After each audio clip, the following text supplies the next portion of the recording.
नमस्कार। The democratic mirror में आपका स्वागत है।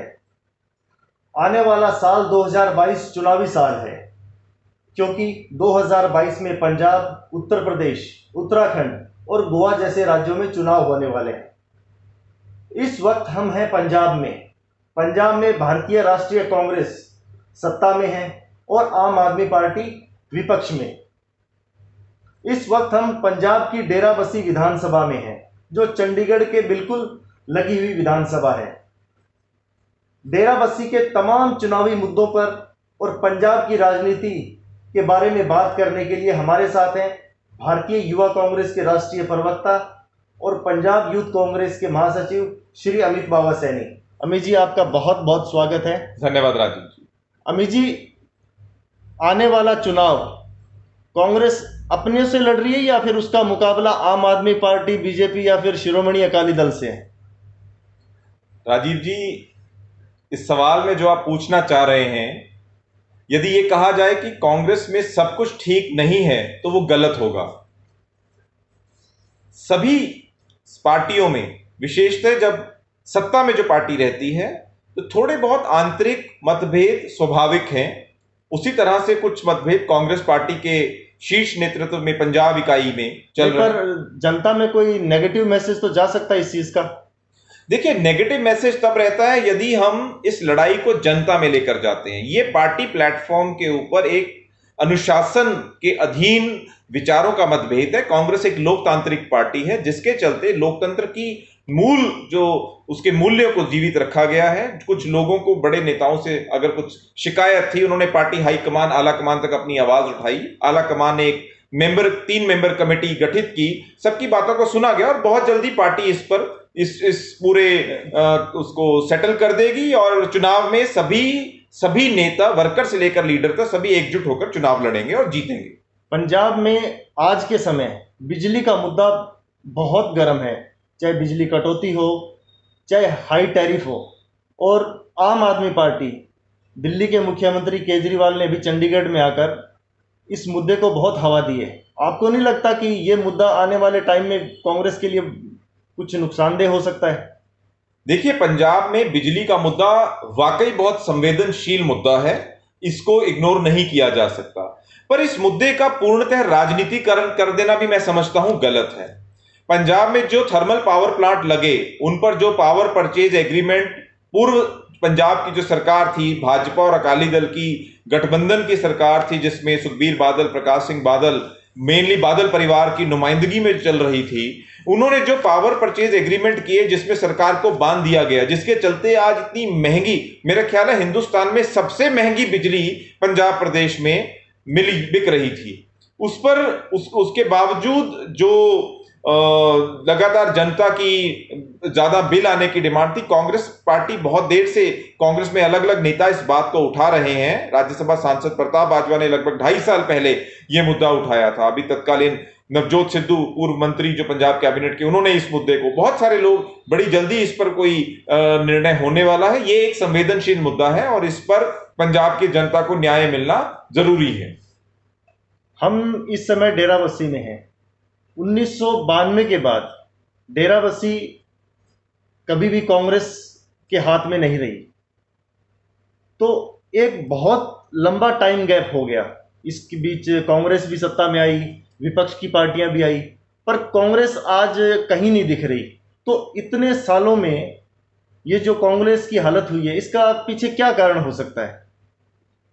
देखिए, डेराबस्सी विधानसभा, यदि आप एक मॉडल के रूप में इस पर एक अध्ययन करते हैं, तो हर चुनाव में, 1996 के चुनाव में, 2002 के चुनाव में, 2007 के चुनाव में, 2012 और 2017 के चुनाव में कुछ मांगे डेराबस्सी के कांग्रेस कार्यकर्ताओं की, डेराबस्सी के लोगों की कॉमन मांग थी, जो लगातार इन 5 चुनाव, लगभग 20-25 वर्ष से चलती आ रही है। और पार्टी हाईकमान कहीं ना कहीं, शायद कुछ कारण ये भी है कि हमारी पार्टी को यहां पर किस तरह की मांग? यहां सबसे बड़ी जो मांग थी वो स्थानीय उम्मीदवार की मांग थी, क्योंकि डेराबस्सी चंडीगढ़ से सटा क्षेत्र है।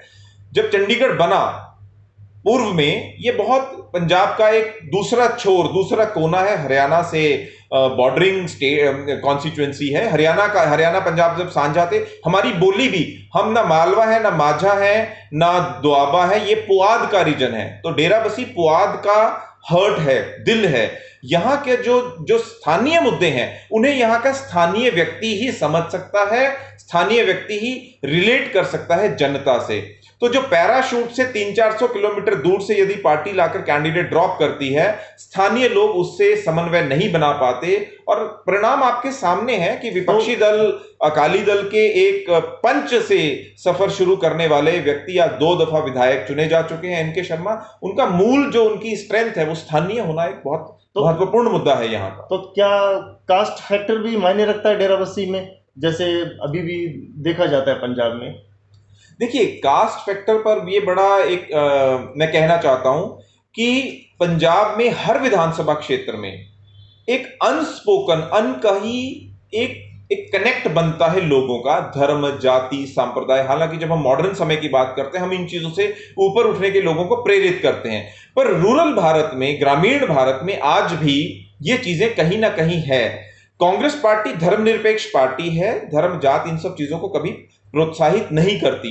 पर पॉलिटिक्स में जब आप ध्रुवीकरण की हम विरोध करते हैं, जिस तरह कांग्रेस पार्टी में, उस तरह हम सामाजिक इक्विलिब्रियम, जिसको हम संतुलन, सामाजिक सोशल इक्विलिब्रियम की हमें ध्यान रखना बहुत जरूरी है। डेरा बसी की खासियत यह है कि यहां पर सबसे ज्यादा अनुसूचित जातियों की संख्या है। तो ऐसे में अनुसूचित जातियों या दलित वर्ग, क्योंकि दलित वर्ग के लिए रिजर्व्ड विधानसभाएं पंजाब में 34 जो है वो उनके लिए रिजर्व्ड है। ओबीसी सेक्शन के लिए कोई रिजर्व विधानसभा नहीं है। तो जहां उनकी मेजॉरिटी है वहां वो समाज, उस पर्टिकुलर वर्ग के लोग अपनी नुमाइंदगी, अपना प्रतिनिधित्व करने की अपेक्षा रखते हैं। स्थानीय उम्मीदवार को ज्यादा प्राथमिकता देनी चाहिए। बिल्कुल, शायद कांग्रेस ने ये गलती कर दी इतने सालों में। ये लोगों की मांग है। आप आम सेंटिमेंट जो पब्लिक का अगर देखते हैं, क्योंकि एक व्यक्ति जो जहां जन्मा पला बड़ा हुआ, आप उसके साथ एक बॉन्ड, एक संवाद स्थापित कर सकते हैं। फॉर एग्जाम्पल, मैं डेरा बसी का रहने वाला हूं, अगर मैं जाके बोलूं मुझे अमृतसर में चुनाव लड़ना है, तो अमृतसर के लोगों के साथ मेरा वो बॉन्ड नहीं बन पाएगा जो जहां मैं जन्मा पला हूं। इसी तरह से हर व्यक्ति के लिए यह चीज रहती है। तो डेरा बसी के लोगों की भी ये बहुत पुरानी मांग है। अभी 6 महीने से कम समय बचा है विधानसभा चुनाव का, और किसान आंदोलन भी अपने पूरे दोबारा ट्रैक पे लौट रहा है। हो सकता है उसको, कांग्रेस को फायदा हो जाए, लेकिन बिजली, पानी जैसे मुद्दों पर आज सरकार घिरी हुई है। तो आप किन मुद्दों के बीच, जनता के बीच जाएंगे कि आपको लगे कि हाँ, इन मुद्दों पर हम चुनाव में उतर सकते हैं? देखिए, पंजाब में सबसे बड़े जो इस समय इश्यूज हैं वो पंजाब की अर्थव्यवस्था के इश्यूज हैं। जो 10 साल का पंजाब में अकाली भाजपा शासन रहा लगातार 2002 से लेकर 2012 से लेकर 17 तक, 2007 से लेकर 17 तक, इस 10 साल के कार्यकाल में पंजाब पर इतना कर्जे का, फैक्ट्स एंड फिगर सारा डेटा अवेलेबल है 1 मिनट में, क्योंकि आपके पास समय कम है। तो आप उन चीजों को अगर देखिए, पंजाब को अगर दोबारा खुशहाली की लहर पर लाना है तो हमें अपनी अर्थव्यवस्था के ऊपर अपनी रोजगार पैदा करना पड़ेगा। हमें यहां पर लॉ एंड ऑर्डर को बहुत काफी पिछले 5 साल में फर्क पड़ा है। अदरवाइज आप अगर कुछ ऐसे इंसिडेंसेस देखें, अकाली भाजपा सरकार में एक पुलिस ऑफिसर को सरेआम गुंडे मारकर चले गए थे और उन पर कोई कार्रवाई, ऐसे बहुत उदाहरण थे। सो लॉ एंड ऑर्डर एक बहुत बड़ा फैक्टर था। और अब आगामी समय में पंजाब को दोबारा खुशहाली की राह पर ले जाने के लिए हमें एक बहुत स्ट्रांग मॉडल की ओवरहॉलिंग की जरूरत है पंजाब को। चंडीगढ़ और डेराबस्सी बिल्कुल सटे हुए इलाके हैं, लेकिन जैसे ही हम चंडीगढ़ क्रॉस करके डेराबस्सी में आते हैं तो एक बिल्कुल बदल जाता है माहौल। जो डेवलपमेंट चंडीगढ़ में हमें दिखता है वो डेराबस्सी में नहीं दिखता, और हालांकि बड़ा इंपॉर्टेंट एरिया है। तो इतने सालों में इस तरह का जो आप डिस्क्रिमिनेशन कह लो या फिर उदासीनता कह लो, इसके पीछे क्या कारण हो सकते हैं मुझे, या कोई पॉलिटिकल वजह हो सकती है? देखिए, फंडामेंटली हम चंडीगढ़ का डेराबस्सी या किसी भी और प्रांत से कंपैरिजन नहीं कर सकते हैं, क्योंकि चंडीगढ़ यूनियन टेरिटरी है, केंद्र शासित प्रदेश है। वहां पर डेवलपमेंट के फंड्स, प्लानिंग बहुत ज्यादा है। पर यह भी कहना गलत नहीं होगा कि डेराबस्सी विधानसभा क्षेत्र में, खासकर चंडीगढ़ के बॉर्डर से जो हमारा शहर जीरकपुर जुड़ा है, कि वो जितना डेवलप हो सकता था शायद उतना नहीं है। उसके लिए बहुत, आई वुड से, बहुत ज्यादा न्यूट्रली अगर आप उसका विश्लेषण करके देखते हैं तो आप एक चीज पाएंगे कि जो लोग पिछले 20 साल से जीरकपुर शहर को लीड कर रहे हैं, चाहे वो वहां की नगर परिषद को लीड कर रहे हो, चाहे बतौर विधायक लीड कर रहे हो, सवाल का जवाब, जनता के प्रति जवाबदेही उस पार्टी, उस नेता की बनती है। आप खुद ही इस बात को देखिए कि कौन पिछले 20 साल से जीरकपुर को लीड कर रहा है। जब जीरकपुर में अर्बनाइजेशन हुई, कौन नगर पालिका के अध्यक्ष थे, किसकी अध्यक्षता में वहां पे बिना प्लानिंग के कॉलोनीज पास हुई, जहां पे प्रॉपर सीवर, रोड्स, नेटवर्क, किसी भी तरह का चीजों का इनका ध्यान नहीं रखा गया। अब इतनी बड़ी अनप्लान डेवलपमेंट को ओवरनाइट, अगर आप सोचे कोई भी पार्टी हो, कोई भी नेता हो, आकर अगर उसको ओवरनाइट ठीक कर दे, वो संभव नहीं है। यानी एक पूरा पॉलिटिक्स के साथ आप अफसरशाही को भी जिम्मेदार मानते हैं? बिल्कुल बिल्कुल। राजनेता अकेला कभी बिना, ये एक नेक्सस है, ये एक नेक्सस है जिसमें भ्रष्ट राजनेता, भ्रष्ट अफसर और इन सब की मिलीभुगत, इनके फाइनेंशियल इंटरेस्ट, इनके कारोबार साझे रहते हैं और इन लोगों की कोई पार्टी नहीं होती। जो भ्रष्टाचारी हैं, इनकी कोई पार्टी नहीं है। ये समय के अनुसार, अपने बिजनेस इंटरेस्ट के अनुसार अपनी पार्टियां, अपनी वफादारियां बदलते हैं। आपने भ्रष्टाचार का जिक्र किया, तो माइनिंग एक ऐसी इंडस्ट्री है पंजाब में जिसको सरकार को बहुत रेवेन्यू आता है और इसके साथ माइनिंग माफिया भी हैं, और डेराबस्सी माइनिंग का हब माना जाता है। तो डेराबस्सी में आपको क्या लगता है, माइनिंग किसके हाथ में, सरकार या फिर माफिया? देखिए, माइनिंग एक बहुत इंपॉर्टेंट टॉपिक है, क्योंकि माइनिंग से सरकार के राजस्व को बहुत बड़ी आमदन हो सकती है।